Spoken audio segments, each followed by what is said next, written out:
Guys, welcome to our YouTube channel.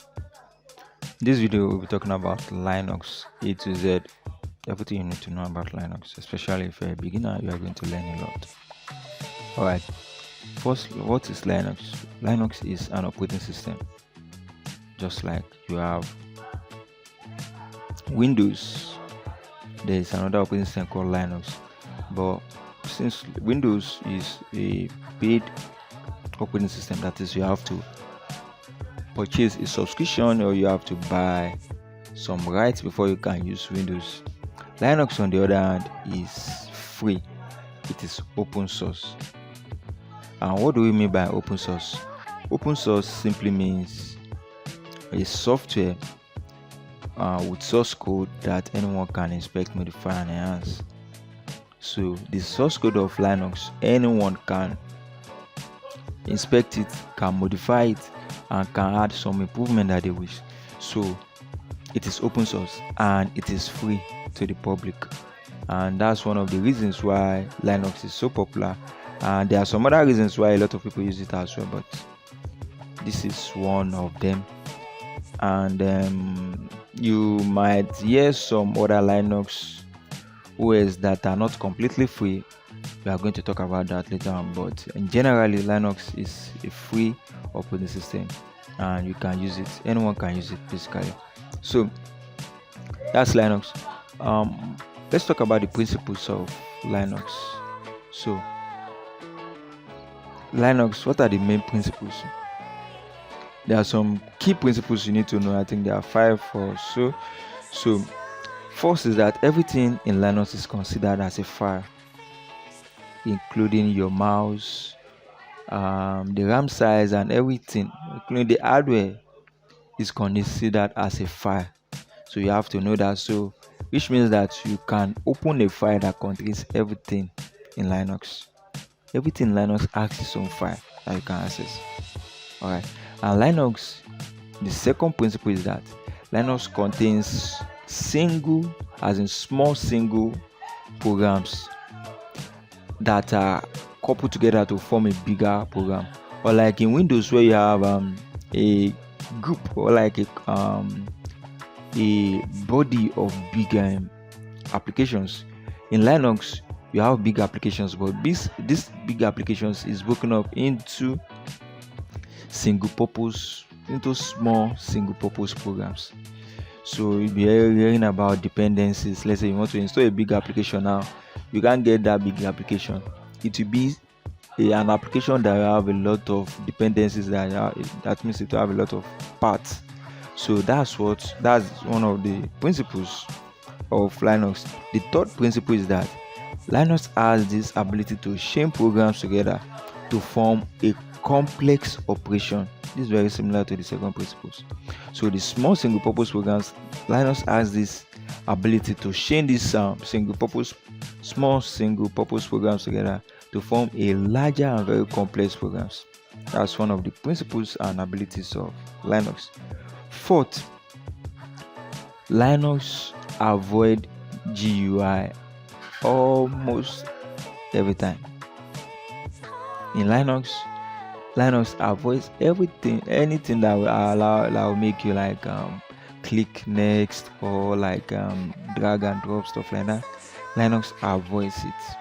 So you are not going to see that in Linux oftentimes, except some very basic Linux that are directly intended to use for people that are not so technical, something like X, Ubuntu, stuff like that. They have very close GUI to Windows. At the same time, so part of it is Linux, but generally Linux avoids GUI. And fifth principle of Linux is that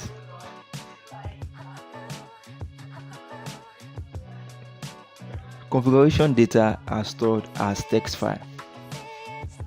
Any configuration data is stored as text file, and this is very important, especially for admins, because it allows easy changes to the settings of the system or of the application or service you are running on the server, because you just need to modify the configuration file and things will be back to normal. So configuration data are stored in text file and we can easily modify that. Those are the 5 principles of Linux. So you might be thinking, with all this said and done, maybe you're still not convinced of why you should be using Linux or why you are going to need one. Let's talk about the some of the whys, some of the reasons you should opt for Linux, or even if you're not going to use it totally, you should just have it as learn how to use it. It's important. First, from the first thing that I said, Linux is open source. You are not paying anything to use it. That's one. Two, the community support is huge. A lot of people has been using Linux way back. It's over 20 years ago that it has been popular. So there is a huge community behind it. Apart from it is free, there is a lot of support for it. Third, Linux supports wide varieties of hardware. Hardware, not just computers, from mobile phones to systems to even watches. Do you know that Android run on Linux? That's mind-boggling. So it supports a lot of hardwares. And another reason is that Linux has a lot of customizations. One of it is when I mentioned that the configuration data are stored in text file. It allows easy customization. So there is a lot of customization in Linux. That's why you have a lot of distros of Linux. There are hundreds of distros of Linux because people are just customizing the open source software, and they are making something more beautiful, something more interesting, something more niche out of the main kernel of Linux. That is another reason. And then something that is so important is that another reason why you should learn Linux is that most servers run on Linux. That is mind-boggling. Most servers that you are going to see in the world today run Linux operating system, and there's a reason for it. One is that it is a secure OS. It's one of the most secure operating systems. So that's the reason why servers contain sensitive information. So you have to get something that is secure before you can run a server. So Linux is one of the most secure operating system and is the most operating system used by servers in the world. And lastly, it makes automation easy. Sysadmin and experienced engineers, they love automating things, just like programmers. They like doing things that will make their work easy and faster. So Linux gives this privilege for them to automate tasks by writing script, by doing some cron jobs and things like that. So Linux gives that ability. Yeah.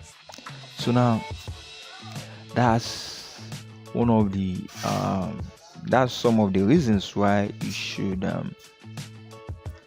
put Linux into consideration. And then a lot of jobs require Linux as well. If you're in the IT field, you are not going to regret it if you learn a Linux operating system.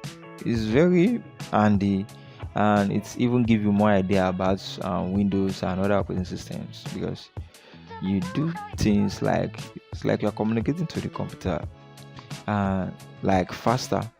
And I think Linux is even more faster compared to Windows, because you just pass the command and it gives you the output without wasting too much of time. Installations are not difficult so far. You have the files downloaded, and even if you are installing right from the internet, it doesn't take much time. So Linux is so important, guys. And then it is open source. You are not paying anything. It has a lot of support and allows easy customizations. It allows easy customization. Files and things like that are just so easy to customize, and it is secure. You don't have the right to just get you out of the system. Like, and that's its own way of tricking you, like. But it's just so interesting. It's an interesting operating system.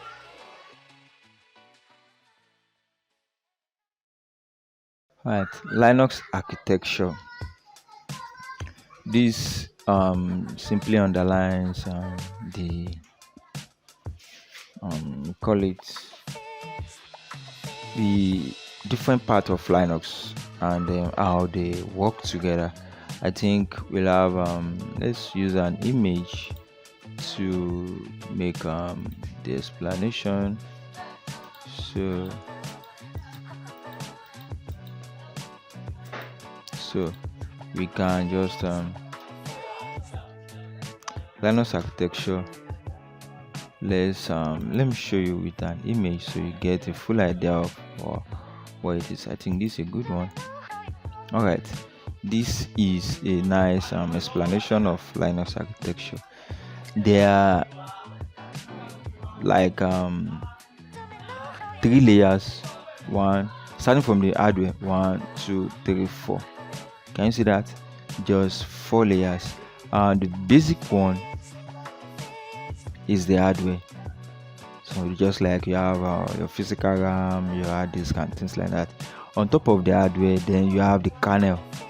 This is the operating system's kernel. And just above that, you have the shell. I'm talk about this later, but the shell is like the terminal, like the platform that takes where you type the commands. The commands communicate with the kernel, and the kernel takes the action on the hardware. The kernel is the intermediary between the command you type and the hardware. So this will communicate with the hardware. It's as simple as that. All of these that you see here are just commands that you type into the shell. So this is the basic Linux architecture, and other architectures just imitate this. You can see stuff like this. You can see this as well. You just can see from this one, it's similar here. You have the kernel. These are just the kernel modules. These are utility compilers, basically things that you type into the shell. And you have the kernel modules, and you have the hardware here. So the kernel serve as the intermediary between the shell and the hardware. So another way is it you have the applications. These are just instructions that you put into the shell, and you have the kernel, which is the main thing, because it's like the OS is the OS itself. This just serves as the interface from which you communicate with the OS, and the work of the OS is to communicate with the hardware and do whatever action you ask it to do. So that is Linux architecture. And from here, we'll be talking about some basic commands in Linux, and this should be interesting, guys. So let me go on to my machine. I have CentOS machine. I've signed in as the root user. So now let's talk about some basic commands.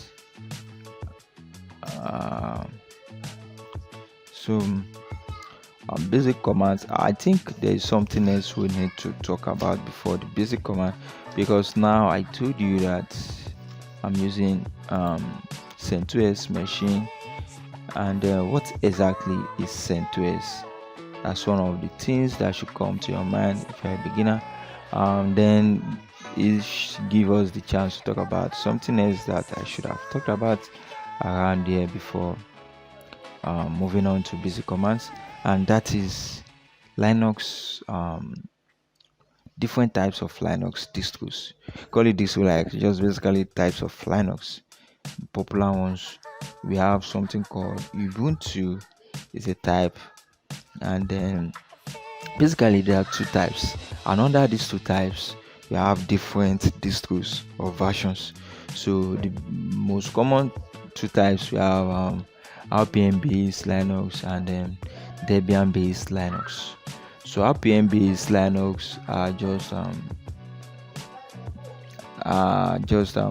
something those from the Red Hat family. An example of that is CentOS, We have Oracle Linux and the rest. But Debian base are just example of those are Ubuntu Server, Kali Linux and the rest. So these are the two main Linux types. But under these two types, we have a lot of distros. And out of all of these distros, the most popular one for desktop usage is Ubuntu. And from Ubuntu, we have Linux Mint, and then we have Fedora, we have Debian and OpenSUSE. But on servers, the most common ones are on production server, especially. You are going to get RPM Linux. RPM Linux are very common in servers, especially Red Hat Enterprise Linux are common in servers. And this is one of the types of Linux that are not completely free, because it has some regulations are going on Red Hat Enterprise Linux. So to maintain all of this and to make it more secure, you have to pay before you can use it. It's not open source. You need to pay to get a license to be able to use Red Hat Enterprise Linux. And this type of Linux is mainly used in enterprise production environment, production servers. So this is the only paid Linux Red Hat Enterprise, most stable and secure Linux operating system. So another popular server Linux operating system is Ubuntu Server. Ubuntu Linux is the most common on desktop, and then Ubuntu Server is the second most common actually. And then Ubuntu Server are using production environment. So another server that is popular in production environment is CentOS, which is what you are seeing on your screen right now. This is CentOS machine is CentOS, and as you can see, this is the image. It's Red Hat family. So Ubuntu is Debian based family. Ubuntu Server is Debian based family, and CentOS is similar to Red Hat Enterprise Linux, the paid one, and it's similar to that, just that it's open source. Alright. And lastly, on the server Linux, we have SUSE Enterprise Linux. It's also free, and all of these are trying to imitate the paid Red Hat Enterprise Linux. So then, when do you think you are going to use?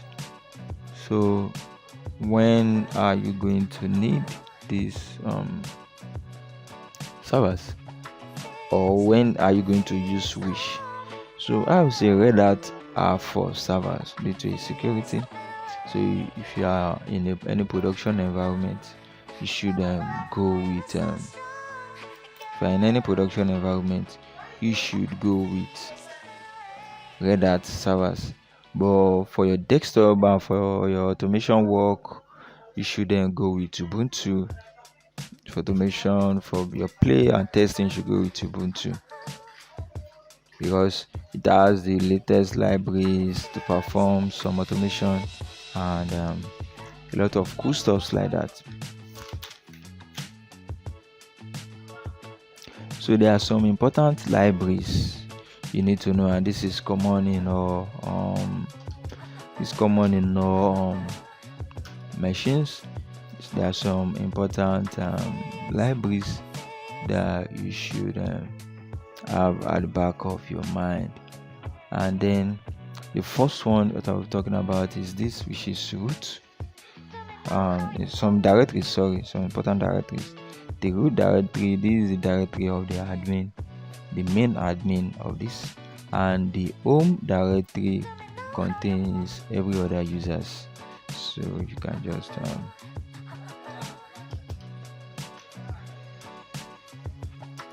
see, I only have just one user here aside the root. That's why I seen it here. So this is the directory of other users. This is the directory of the admin. So there are some user executable commands, and then those are stored in bin. So bin usr, and then so the bin usr contain the executable commands for normal users, the users that you find in home. This is where they have commands that they run, and then SBIN contains the commands for the admin. So contains the commands for the admin, and then we have MNT, that is mount, like your USB drive, and you have the configuration files which we talk about later before. So all of that you have them in server.file, a lot of that. Configuration file you have them in etc. So you just have etc configure. You have a lot of configuration files, as you can see. These are so many, guys. These are so many. So that is configuration files. So something else that you should know is the temporary files that are located in the temp directory tmp. So they are located there. These are the temporary files, and we have the kernel, which does the main work for us. Kernel is located in the boot directory. So this is the boot directory. So this is the kernel. You shouldn't mess with anything here, guys. So those are the main directories that you should know, and let's talk about some basic commands. About some basic commands in Linux. It's simple, guys. When you believe it's simple, it is simple. Don't overcomplicate anything. Alright, we have been doing some, like for example, I use something like this. This is called ls. I'll use it for some time now, like before. So it is called ls. Is actually to list out the content of a directory. For example, I am currently in my home directory, that is the home directory of this user. So ls is used to list the content. As you can see at the moment, I only have just one file. So likewise, you can use it to list the content of other directories as well, just like this that I've been using. This / means the root directory of this machine. So this is what it means. So ls, that is list out the content of the root directory. So this stands for root directory. That's why, because all of these files are located in all of the directories are located in the root directory. That's why you have it. And you can even use it to look at the content within different parts of directories. Let's say, for example, I want to see the content of let's say the content of etc directory. You know, etc directory is located in the root directory. So that's we have list out root directory, and in root directory that's where I have etc, and then etc, the content of etc. So if I should do this now, these are the content of etc. So it is just as simple as that. And to clear my screen, I'm using Ctrl L, or you can just use clear, just type it out, clear. Those are some basic commands that is handy, but that's not what we'll be talking about. We want to talk about more. We'll talk about more of that. The first thing I would like you to put at the back of your mind is if you look at this place, if you look at this, we call it prompt. It contains the username and the name of the machine. This is the host name of the machine. So we have root at Linux tutorial. Linux tutorial, this is the host name of this CentOS machine that we are currently working on, and this is the username that I've signed in or that I'm using presently. I can switch to another user, and then you are going to see that this will change. To switch to another user, just su hyphen the username. Now, as you can see, this has changed to Whitey. Whitey is another user. I created this user while creating this machine. So You can create another user, you can create other users, but that is beyond the basics. We are going to talk about that later on our channel. Just understand that this first part is the username and art. Anything after the art is the host name of the machine. That's one. Secondly, if you notice that while I was in the root users admin, before I type, we have hashtag. The hashtag stands for, it's another way to know that the person you are working with, the account you are working on, or they are using at that point is the root. So this hash symbol is for the root, while this dollar symbol is for other users. So this is one of the ways to identify the user you are using. This one signifies this is a normal user, this is a root user. That's another thing. And something else that you should know is that after the host name, just like you have the username and you have the host name of the machine, followed by that is the part you are currently your current part, your working directory. That is the directory you are working on at that point. That's what is signified here. So if you notice, we have something called like this wiggle, we call it tilde actually, just like the number, the key before one on your keyboard. So shift, if you press that key, you are going to get this symbol. This is it. Can you see? It's called tilde. So signifies the home directory of this user.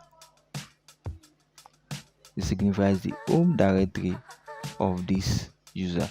And then to get to the root directory belongs to the system. So the root directory of the system is, if I should go to the root directory of the system, you notice that this tilde will change. So if I do that, can you see the tilde has changed? That is how I'm now in the root directory of this system. So this is the home directory of the user, and this is the root directory. This one belongs to every user on the system. So that's another thing. Another thing that you should know is that CD is used to change directory, and that's what it stands for. CD means change directory, and that's what that stands for, change directory. So I've changed directory to the root directory of this machine. So if I should do ls here now, you see that I have a lot of stuffs, just like what I have before when I was explaining some important directories for you. So that's that. And if I should to go back to your previous directory, you can just see the dot take you to your previous directory. You'll get something. So however, you can just use cd tilde and you'll be back. And if you notice, I don't have anything here that can be listed out. So that is cd ls. cd is used to list out, cd is used to change directory, and ls is used to list out the content of a directory. So let's say I want to move into the etc directory now. I can just cd the home and then the directory name etc. Now as you can see the searching to where I am, which is etc directory. It is as simple as that, guys.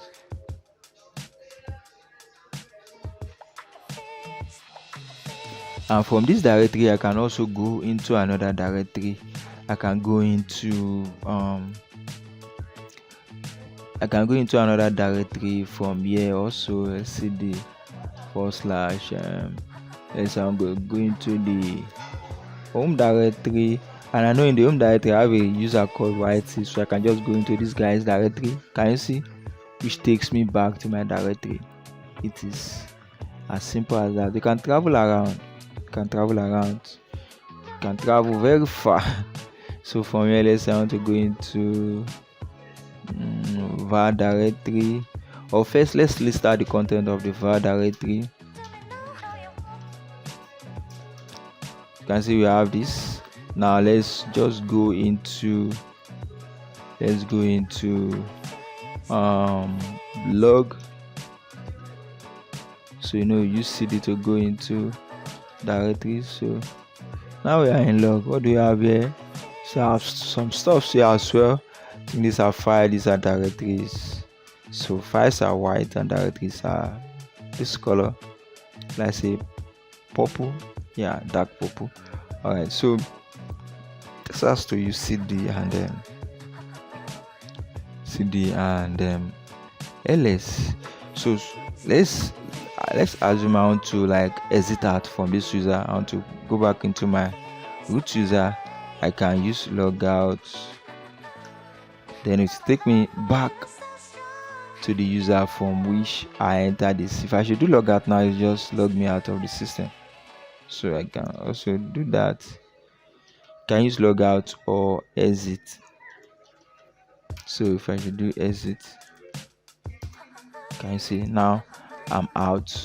I will sign out of the machine. So now let me sign in again. So all right, now I'm in again. It is as simple as that, guys. Those are the basic Linux commands that you should I think it's important for you to know. Those just to move around, to sign in, sign out, to see stuff. And another thing that you can use to see stuff is that let's say I want to, let's just go into the root directory, and then let's go into a folder here. Maybe let's go into the etc folder. As you can see, I'm not using the / again. We are going to talk about that later, but so far I'm in the directory, and if I want to go into another directory within that directory, I can just give the name, cd the name, then I'll be in there. So I can just list out. So now let's say I want to see the content of cron tab, so I can just use cat. Cat is used to display. Can give the name of the file because cron tab is a file. So this you can see it here. So hit enter, then need to display the content. So let me clear the screen so that you see it here properly. So this display the content of cron tab. So cat is used to like display the content of a file. It's just for you to be able to read it. All right, so we have talked about quite some things. Now let's talk about types of files in Linux. Yeah, this is another important thing, guys. In Linux there are a lot of files, and like I mentioned, everything in Linux are files basically. So we should list out the content here. I think this is actually a good folder to see types of file. And then if you want to see the types of file, it wants to see a file type. So if you want to see a file type in Linux, very simple. So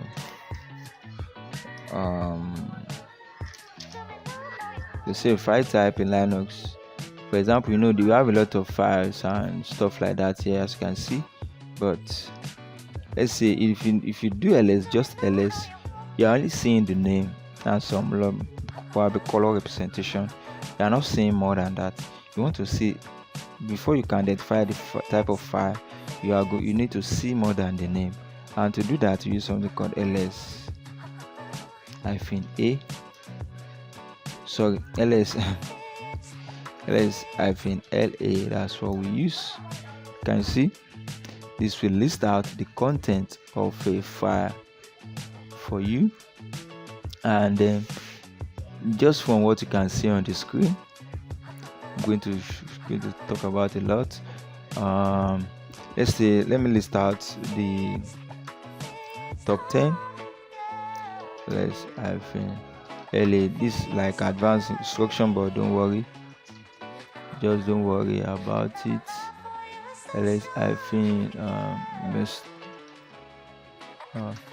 Just look for, yeah, this command simply brings out the top 10 of this list, so don't worry about everything else. So all right, from this top 10, don't worry, if you look, this is a file, this is another file, but don't mind. It's no. To see the type of file, sorry.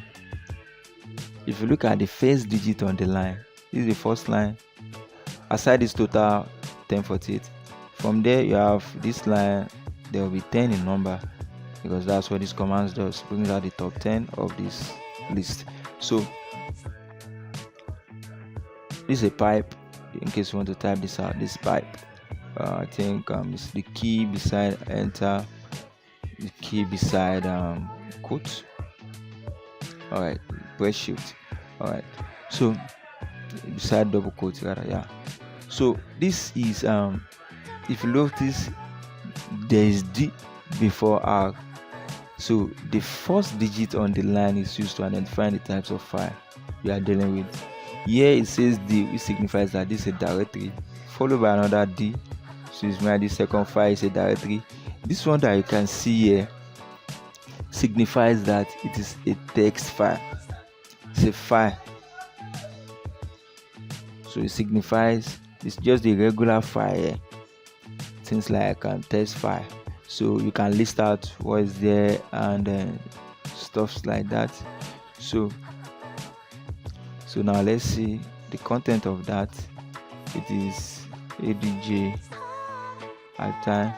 You can see it is a text file. You can see the content.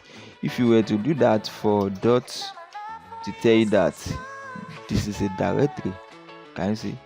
And another way to see the type of file a particular item belongs to is just to give the name of the file.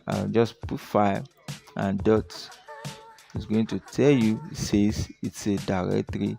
And if I should do that for adjust time, file just okay, sorry, adj time, it's going to tell you, oh, there's an error there. Alright, tells you this is an ASCII text file. So it's just a regular text file, as you can see here. So this is a regular text file, similar to this, a directory text file, this is another text file. And we have two different types of text file, but there are way more than that. Let me look for the tail of this list. I think I saw something there. Oh, nothing here. Alright, let's do it this way. I think I saw something when I run this command. Alright, can you see this CentOS release? It shows L, which signifies that this that you are seeing here is a link file. That is, this system release shows it leads to these commands. So both of them are linked together. So that's another types of file. There are different types of file, guys. We have one B, which signifies block file, and this usually used for the hard disk stuff.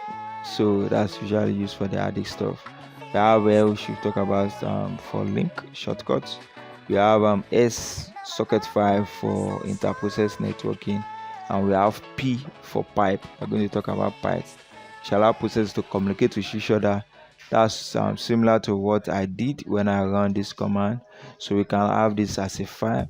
So we allow this command to communicate with this command, or this command actually to communicate with this command. So when you save this to as a file, you are going to get P here.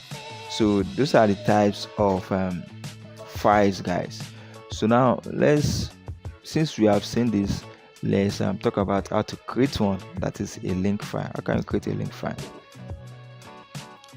That's very simple, guys. So to create a link file, the syntax of the command is just link ln -s and give the path of the file and the command you want to use to access it. If you notice, here we have here we have system release. Let's just use ls-ls so that I see it. You have system release, that is system release is the name, but the destination is this is the command, this is the shortcut used to access this CentOS release. So, and I think one way to use it in system. Alright, this basically shows you the version of the OS I'm using. So CentOS release. So system release is used to redirect to this. Shows the version of the OS. CentOS Linux release 7.9, released in 2009. So that's just by the way. So how can you create a link? Let's say I have a file in a very long directory. So let's see if this command will work. Trying this for the first time. -p. So we have opt / I'm creating a file in the opt directory, and then we have something called dev. So this is crazy. I'm not going to use that. So I know of make directory. I want to make directory in some far directory within op. So we have dev. We have all of these are not existing. So I'm creating them. So I know that opt exists. So I'm creating dev in opt. Then from there I'm creating ops in dev. Then I'll create let's just create Linux. Inside the Linux, I want to create a directory called link. So if I should, this might not want to work because cannot create directory, blah blah blah, no such file or directory. This says there is no dev here. So now a command that will force this instruction to work is -p, which simply says that just force this wherever there is no directory. Wherever there is no such directory that I've indicated there, just create them by force. So if I should hit enter this way, be there. So what I'm going to do now is that in this link directory now I want to create a file. So I want to create a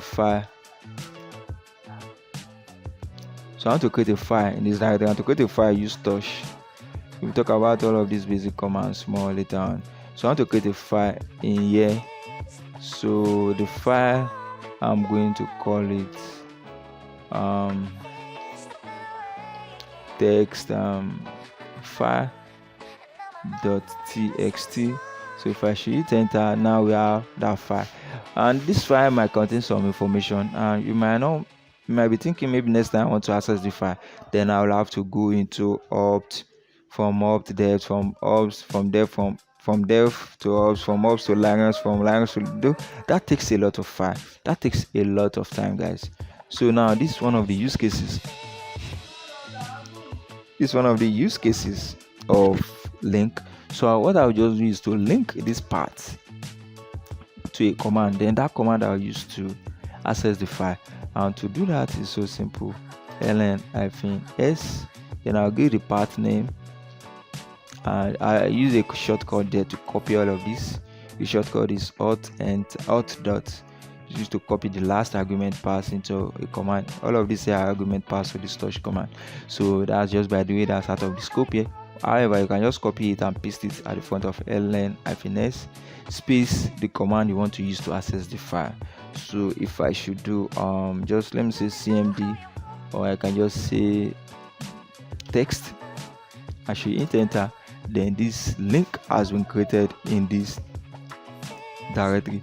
So let's see if we can ls-la.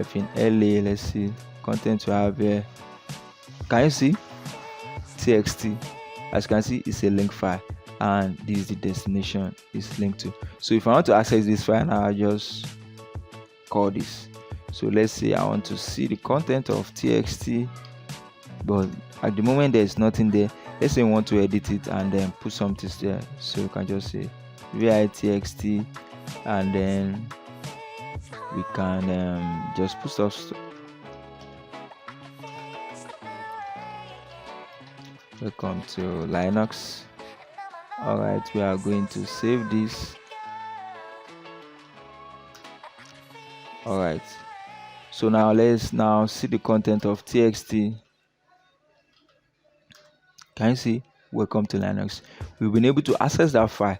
Not that we can't go into that file ourselves, we can always go into the file ourselves. Can you see? It will give us the same thing. In fact, we can just do this. Can you see? It still give us the same thing. So txt has been used to link to that file. It is as simple as that, guys. This is a very simple operation that is very handy when you are, in fact, when you are using Linux. It's very handy because Linux, you have to type the command always. So stuff like this make it easy and fun to use. So I can just give a link. Maybe there's this file, you usually access it or use it oftentimes, and where you put it and where it is very long. You can just use Linux to